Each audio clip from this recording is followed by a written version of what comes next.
cars, houses, endless vacations, power, freedom, beauty, and apparently happiness too. Money is a hunger game that everyone's playing, and the 1% keep winning while everyone else keeps chasing it to the grave, convinced that their self-worth depends on it. This is the media's megaphone message. Grab it while you can, no matter who you have to step on to get what you deserve. If you're lucky and you make it to the eye at the top of the pyramid, you will end up with a Lamborghini next to a library in your garage. Meanwhile, the American dream is limping by the side of the road, having a nervous breakdown. The wider the gap between the haves and the have-nots gets, the more shortcuts we see littering our newsfeed to make millions with little to no effort. One of these shortcuts you can learn for free, the law of attraction. Imagine that you can have boatloads of money just by thinking really hard about it. This is the mainstream grasp of the law of attraction. Most people at some point or another imagine having a life of wealth and happiness at their fingertips. Maybe it looks like a mansion in the hills, a series of beautiful women flocking to you, or driving into the sunset in the latest sports car. Maybe you've read the bestsellers multiple times and listened to the success stories of people seemingly becoming gazillionaires overnight. You're excited to know that you have full control over your future. You know what you want. You've even written it down, posted it all over the house, and read it out loud until you're blue in the face. It's so easy, you think to yourself. It will happen. You are patient. You tune out the haters who laugh at you and call the law of attraction a pseudoscience. You stay focused on all the good things that are just around the corner. But still, nothing happens. Days turn into weeks and months. The negative voices start to churn in your mind. I'll never get there. I'm not good enough. I can't believe I fell for a hoax. You begin to lose hope. And then you start comparing yourself to your neighbor with a house 3 times the size of yours and 4 cars and think, he must have gotten lucky. I deserve better than him. Where did I go wrong? The more time passes, the more discouraged you become. Before you know it, your stint with the law of attraction comes to an abrupt halt. It just doesn't work, you start thinking. Or does it? Could something be missing? Before we can honestly answer these questions, several big pieces of the puzzle need to be revealed. And unless you are willing to dive beneath what all the proponents are parading on the surface, you'll never get what you want out of life. Still paying attention? Good. Listen closely. This video is for you. If your goal is to make lots of money, then you've got to go against the trend of fly-by-night manifestation tactics. Let's break down the 4 stages to shift your reality and tap into money in a whole new way. The biggest misconception about the law of attraction is that if you think about it and visualize what you want long and hard enough, eventually it must happen. This is completely false. The head game is only part of the equation. Humans average around 40,000 thoughts per day. Of these, 80% of them are negative, and 95% are repeat thoughts from yesterday. So if among the 20% of the positive thoughts you have, a handful have to do with what you want, they're just not going to stand out in any real sense. Even if you repeat the same thoughts 27 times a day, that's barely a scratch on the surface of your mind. There is a way to reverse the trend, but you have to understand a few things first. You could imagine the universe as one big swirling mass of thoughts. Some thoughts are like whirlpools in the ocean, and others are like tidal waves. The most successful people in the world share 2 things in common. First, the ability to focus their mind to rule out every other possibility. Second, they back their most powerful thoughts with passionate and ambitious feelings that enhance their vision. Most people know that the heart and the mind are connected, but what they don't realize is that the heart has 5,000 times the electromagnetism of the brain. So the heart is key. It is a superconductor that transmits a strong enough signal to attract the right response. What this means is that if your thought isn't backed by a strong enough feeling in your heart, then no matter how many times you repeat it, you won't receive it. Focused, deliberate feelings are like tidal waves that put thoughts together and give them the power to attract what we want. Imagine how it feels at a funeral. If it's a loved one, you are likely going to feel a grief that is exhausting. If it's a casual acquaintance who you barely knew, you may not feel any traces of sadness, with more energy than everyone else in the room. Now take this a step further. Your feelings this moment are determining your future. The more you develop the skill to pair your thoughts with very precise feelings, such as excitement, joy, and happiness, the quicker and easier it will be to attract exactly what you want. If you want more money but feel resentment or sadness every time you think about it, the feeling will disrupt any affirmative thought. Which brings us to the next major shift that needs to happen: gaining momentum. In 1831, the Broughton Bridge in England collapsed without warning while a troop of soldiers marched across in rhythmic step. By matching the frequency of the bridge, the soldiers created a resonance that was strong enough to destroy it. Creating resonance is key to understanding attraction.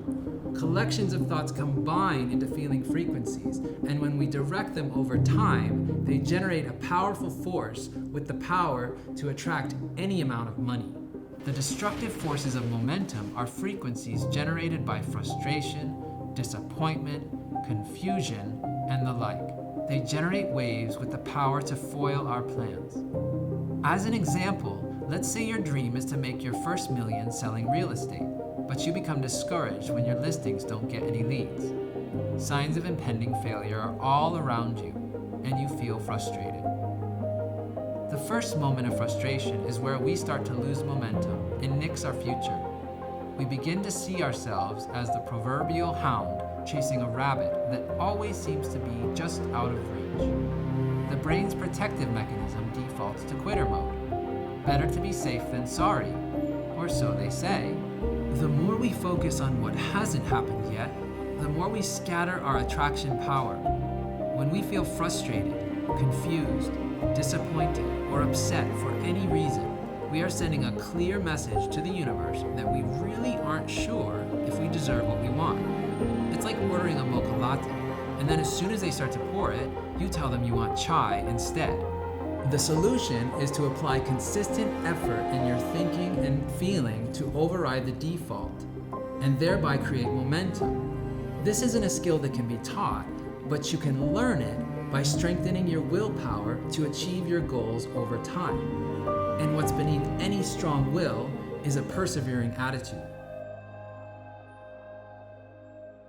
Our relationship to money is like marriage, but no matter what happens, you can't file for divorce.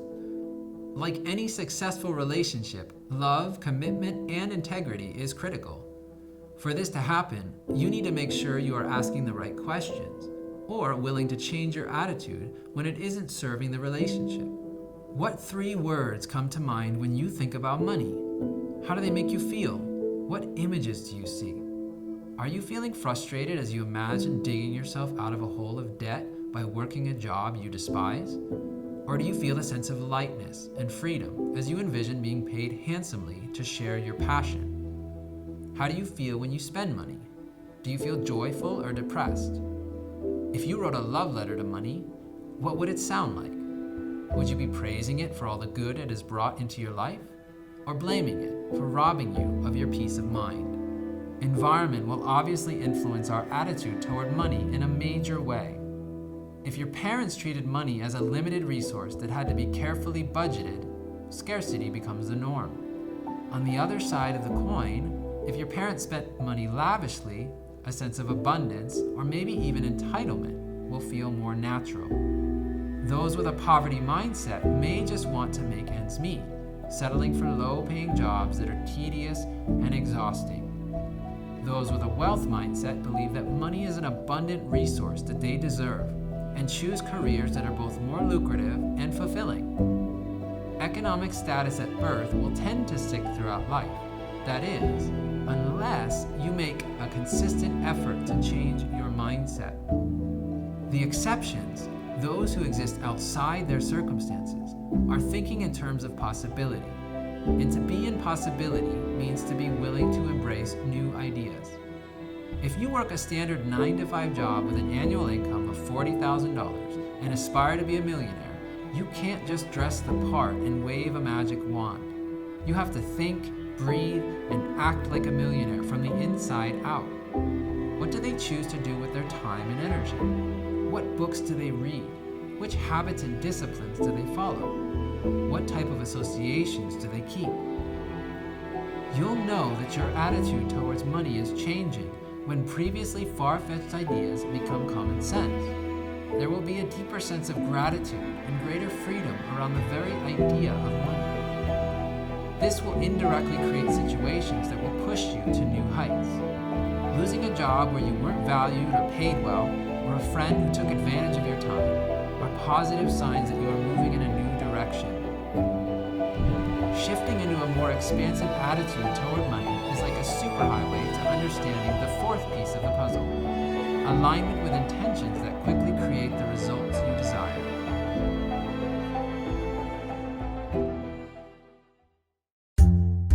The law of attraction is a package deal. If you want to attract millions for selfish reasons, you are free to do so.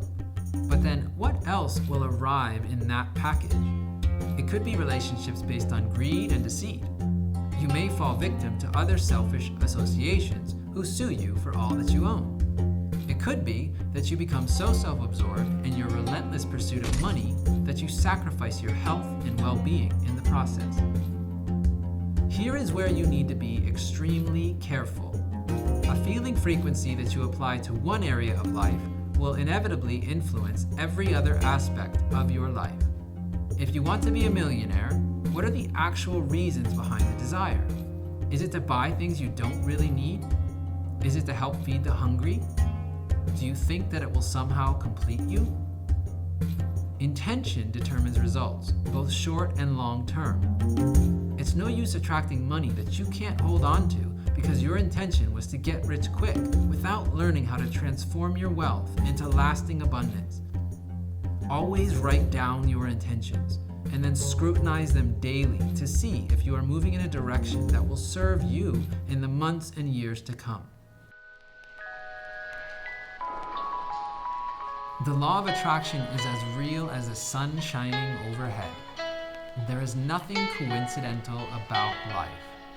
If your mind and heart are aligned, and you can match your frequency with what you want, you will receive it. But if you want to receive results that serve you throughout life, you must understand how to piece together all four pieces of the puzzle: the desires of your heart and mind, the momentum of consistency, the right attitude, and sincere, meaningful intentions. Listen, if you really want to blow the lid off the law of attraction, dedicate yourself to a noble cause with the potential to benefit millions of people across the globe. The hearts you would touch and the opportunities you would create for yourself and others would make you wealthier than you can possibly imagine. Money is a wonderful tool, and everyone deserves to have it in abundance. If you attract it with pure intentions to support your family, or to be of benefit to others who are less fortunate, not only will it stick around, you will have also learned how to attract the priceless gems life has to offer: love, peace, and lasting joy. Hey, you made it! I want to take a moment to personally thank you for watching all the way to the end of this video. It proves that you have an attention span that's higher than most. If you enjoyed the video, go ahead and hit the like button, and if you didn't, go ahead and slam the dislike button. Either way, be sure to leave me your feedback in the comments. My vision for this channel is to create conscious media that helps you to shift your ways of being around health, money, and relationships. If you want to see more content like this, be sure to subscribe to my channel and hit the bell to receive updates. You can also join my Facebook group in the link in the description. Until next time, I hope that you have an abundant day, attracting the best possible reality that you can conceive for yourself.